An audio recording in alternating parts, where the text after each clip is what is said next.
Well, welcome to episode 95 of 10 Minute Record Reviews. And this time we're going to talk about Supertramp's 1978 monster of an album, Breakfast in America.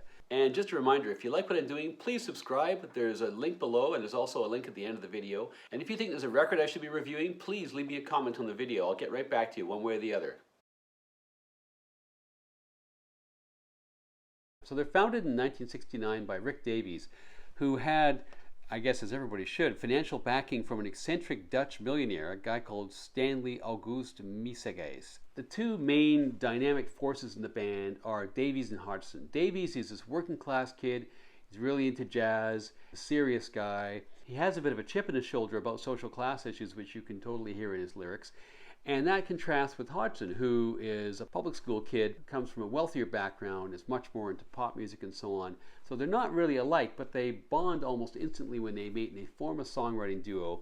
They began a tradition, just like Lennon and McCartney, of always crediting songs to both of their names, even if one or other of them had actually contributed more to the tune. And just like Lennon and McCartney, that would actually continue through the history of their association with the band, even after they had grown apart musically and personally. Their first two albums are very much in the prog rock vein. Supertramp in 1970 and Indelibly Stamped in 1971 are well reviewed, but really don't shift many copies. There's a whole bunch of people that cycle through the band. After the money went away, Hodgson and Davies are basically the only people left in the band, and they have to figure out how to make a go of it. So they begin auditions to augment the band, and they find three additional players who, with Hodgson and Davies, go on to form the classic lineup of Supertramp. And those are Dougie Thompson on bass, Bob Siebenberg on drums, and John Helliwell on wind instruments. And so the classic lineup is Hodgson, Davies, Siebenberg, Helliwell, and Thompson. The result of all these new people and this new energy was Crime of the Century, which was a much poppier record. It had two big hits, Dreamer and Bloody Well Right. Bloody Well Right did particularly well in the United States. They followed that up with Crisis What Crisis in 1975 and Even the Quietest Moments in 1977. Neither of those albums was necessarily a musical leap forward from Crime of the Century, but importantly, both albums had hits and sold reasonably well. So they'd established themselves as a solid, productive, profitable band by 1977. During this time, they relocated from England to the United States and eventually ended up settling in Los Angeles. At this time, too, Davies and Hodgson's relationship is starting to fray a little bit at the edges. They weren't interacting much. They'd done a lot of independent songwriting. They were still very respectful of each other's work, but their personalities were starting to grate on each other. Davies, a very serious guy, the working class guy, very focused on political themes and somewhat darker, moodier music. Hodgson, much more upbeat, writing much more uplifting, occasionally spiritual tunes. And ultimately, once in California, perhaps unsurprisingly, once in California, Hodgson ends up joining an immersive religious experience, let's just term it that.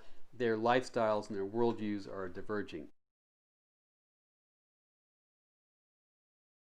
So the album itself is made at the Village Recorder, which is a famous recording studio in LA. It's produced by Peter Henderson. The band had gotten to know Henderson making Even in the Quietest Moments. He'd come along as part of a package deal with Jeff Emmerich, who of course had been the Beatles engineer. But they actually liked Henderson a lot more than Emmerich, so they invited him back to co-produce this album with them. As was the case with a lot of bands in the 1970s, a bit of success led to an unraveling of discipline in the studio, and the sessions took a long time to deliver. There was also weirdness in the studio, which began to grate. Hodgson was certain that the air in the studio was problematic. He brought in an ionizer. This was driving other people a little bit crazy. So you had these kind of little petty things happening. But nevertheless, musically, quite magical things were occurring. Originally, the album was supposed to be a concept album, not about America, but about the relationship between Hodgson and Davies, who were conscious that their own friendship was changing over time, was perhaps deteriorating. Davies, in particular, wanted to use that as energy for an album. Eventually that gets junked as a concept. Hodgson's idea of an album of basically upbeat tunes, surprisingly or not, wins out with the other band members. So there aren't too many echoes of the original concept. There are a little bit in the song Goodbye Stranger, which I'll talk about a little bit later. It seems like it is a concept album because of the title and the packaging of the album, and also because there are lots of references, some kind of wry and sardonic, others less so, to the United States in the lyrics.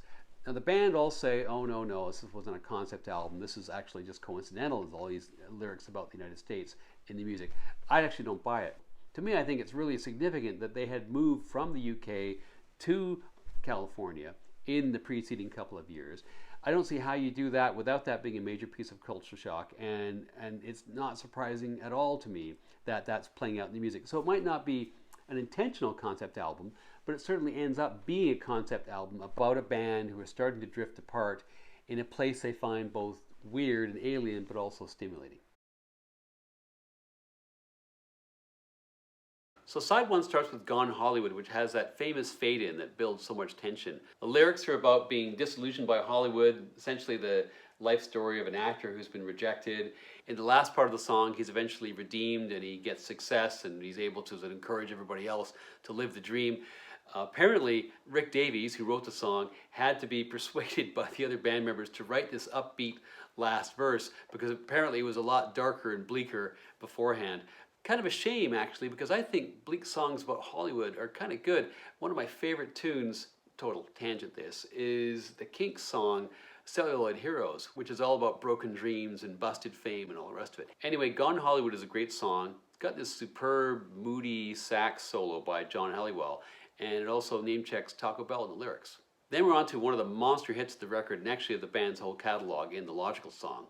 This is lyrically excellent. There's these wonderful melodies, both in the verses and in the choruses. You can tell when a band is totally in the zone when they're just littering their songs with hooks and fills and great little moments, which a band on leaner times creatively would kind of ration out in order to be able to try and eke a hit or two out.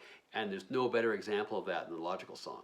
Then we have Goodbye Stranger, which I'd mentioned before as harkening back to the original concept that Davies had for the album of Hodgson and Davies as two friends who are becoming strangers. The way the song pans out, it's also, I think, one of the best examples of how Davies and Hodgson needed each other as complements to offset each other's tendencies.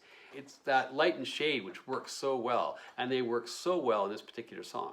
Then there's the title track, Breakfast in America. Unusually this is written by Davies, but it's sung by Hodgson. I've always loved this song, not just because of the music, but because of the lyrics, because it really captures the kind of stereotyped and very positive view that a lot of British people had of the United States in the pre-globalized era of the 1970s. The woodwind rock theme continues. This time it's not a saxophone, it's a clarinet. Great little piece of clarinet work by Halliwell. And a beautiful vocal outro by Hodgson.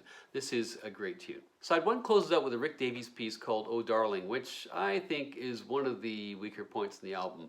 It's rescued, I think, by Roger's work on the bridge, but even so, I think this is one of the lesser lights of the album. Side two starts with Take the Long Way Home, which has another epic intro, heavily reverb piano, and then that famous riff on harmonica. Lyrically, I've always understood this song as being a reflection on how fame unmoors you and disconnects you from reality and family. Ultimately, we all have some kind of reckoning of realizing what's important in our life. Hodgson is basically lamenting the fact that that reckoning is delayed by the onset of fame. Anyway, musically great, lyrically great, and a huge, huge hit. Then the spirituality, which was bothering Rick Davies so much, rears its head with Hodgson's piece, Lord Is It Mine, which is largely a solo vehicle for Hodgson, although there are sections where the band comes in as well. Great dynamics in the song, in the verses and the choruses, and in the bridge, which ends the song. It's actually a very common little device for Supertramp, which was to have their bridge at the end of the tune and fade out on it. They do this here. Anyway, a powerful tune and a great change of pace in the album.